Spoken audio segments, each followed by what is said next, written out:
আসসালামু আলাইকুম। আজ আমি আপনাদের তৈরি করে দেখাবো খুব সহজে কিভাবে আপনারা এই গরমে এরকম মজাদার ঠান্ডা ঠান্ডা ডেজার্ট তৈরি করতে পারেন। শোনো কাস্টার্ড বল।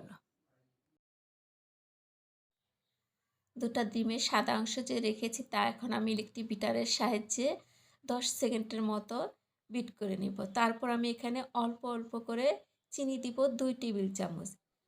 আর আমি ইলেকট্রিক বিটারটা মিডিয়ামে দিয়ে বিট করে নিচ্ছি। আর আমি এটা ইলেকট্রিক বিটারের সাহায্যে করছি। আপনারা চাইলে কাঁটা চামচ অথবা হ্যান্ড উইচ দিয়েও করতে পারেন। আর এটা তৈরি করতে খুব বেশি সময় লাগে না, 1.5 থেকে 2 মিনিটের মধ্যেই হয়ে যাবে। এবার আমি উঠে ইলেকট্রিক বিটারটা দেখাচ্ছি আপনাদের ফর্মটা কীরকম হবে। এখানে আমি ডিমের দুটা সাদা অংশ নিয়েছি আর কুসুম দুটোকে আমি আলাদা করে নিয়েছি। ডিম দুটো যদি ফ্রিজে থাকে তাহলে আপনারা আধা ঘন্টা আগে ফ্রিজ থেকে ডিম দুটোকে বের করে নেবেন। কাস্টার্ড পাউডার দিব আমি এখানে 2 চামচ, কর্নফ্লাওয়ার দিব 1 চামচ। আর আপনাদের হাতের কাছে যদি কর্নফ্লাওয়ারটা না থাকে তাহলে শুধু কাস্টার্ড পাউডার দিয়ে আপনারা এটা তৈরি করতে পারেন। চিনি দিব এখানে 3 টেবিল চামচ। চিনিটা আপনাদের স্বাদ অনুযায়ী এখানে বাড়াতে পারবেন আবার কমাতে পারবেন। এবার আমি এখানে গুঁড়ো দুধ দিব 1.5 টেবিল চামচ। লবণ দিব 1 চিমটি। আর যদি আপনারা মিষ্টি খাবারে লবণটা পছন্দ না করেন তাহলে এখানে না দিলেও হবে। এবার আমি এখানে ভ্যানিলা এসেন্স দিব 1/4 চামচ। এতে করে ডিমের যে একটা এক্সট্রা গন্ধ আছে সেটা আর বলবে না। আর আগে থেকে আমি দুধটাকে জাল করে নর্মাল তাপমাত্রায় এনে রেখেছি, তা দিব এখানে আমি 1/2 কাপ। আপনারা চাইলে এখানে লিকুইড দুধের পরিবর্তে পানিটাও ব্যবহার করতে পারেন। তারপর আমি সবগুলো উপকরণ একসাথে ভালো করে মিশিয়ে নিব। এখানে আমি দুধ নিয়েছি 1 লিটার।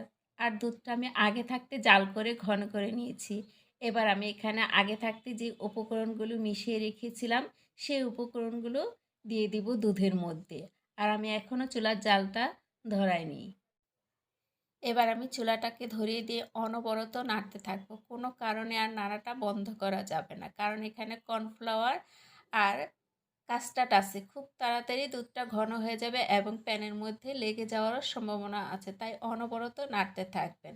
আর এই পর্যায়ে আমার চুলার আঁচটা মিডিয়ামে আছে। দুধটা ফুটে ওঠার পর আমি 1 মিনিটের মতো জাল করে নিয়েছি। দেখেন আমার দুধটা ঘন হয়ে গেছে। আমি আপনাদের একটা চামচের সাহায্যে উঠিয়ে দেখাচ্ছি এর ঘনত্বটা কেমন হবে। আমি এর চেয়ে বেশি আর ঘন করব না, কারণ ঠান্ডা হলে কর্নফ্লাওয়ার আর কাস্টার্ড আরও ঘন হয়ে যাবে। এই পর্যায়ে চুলার আঁচটা একদম লোতে দিয়ে আমি আগে থাকতে যে ডিমের ফোমটা তৈরি করে রেখেছি তা একটা চামচের সাহায্যে উঠিয়ে মিশ্রণ তৈরি করে রেখেছি তার মধ্যে দিয়ে দিব। আর আপনারা দেখে বুঝতে পারছেন আমি কিভাবে ডিমের ফোমটা দুধের মধ্যে দিচ্ছি। এভাবে আমি সবগুলো ডিমের ফোম দুধের মধ্যে দিয়ে দিব। আর একটু ফাঁকা ফাঁকা করে দিব আমি, একটার সাথে একটা যাতে না লেগে যায়।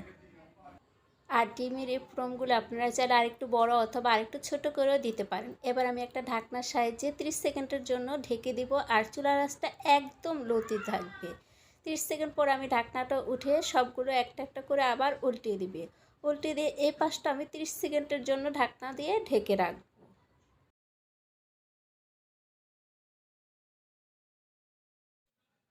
30 সেকেন্ড পরে ঢাকনাটা উঠে আমি আপনাদের দেখাচ্ছি। দেখেন বলগুলি কত সুন্দর ফুলে গেছে।